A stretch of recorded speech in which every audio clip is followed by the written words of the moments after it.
Pemirsa, guna mempercantik rumah diperlukan sentuhan seni di halaman, yakni taman yang berisi berbagai tanaman hias. Di Bali, tanaman hias gampang dicari di stan-stan tanaman hias. Namun ada salah satu desa yang sebagian besar penduduknya menggeluti penjualan tanaman hias, yakni Desa Petiga, Marga Tabanan. Namun kini penjualan tanaman hias mengalami kelusuan imbas lesunya pariwisata. Prospek di Petiga ya. Menurut perbekal Desa Petiga Iwayan Sugite, Desa Petiga memiliki potensi tanaman hias. Bahkan hampir 75% warga berkecimpung di bidang tanaman hias. Tanaman hias menjadi sumber pendapatan warga Desa Petiga. Diharapkan ke depan Desa Petiga menjadi desa agrowisata.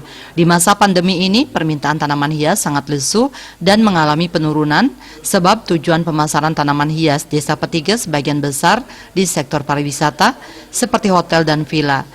Kendati demikian, ada pula pesanan tanam di rumah pribadi.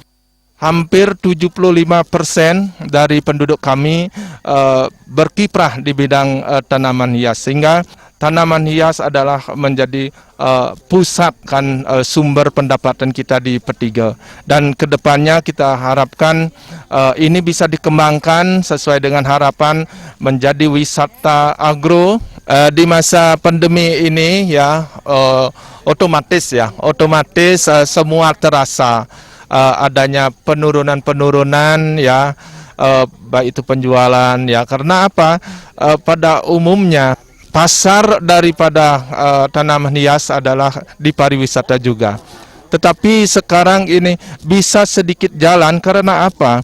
Di masing-masing kebun pribadi atau perumahan itu sudah mulai merasakan itu kebutuhan yang adanya taman, sehingga ya bisa sedikit jalan ya, tidak macet total gitu.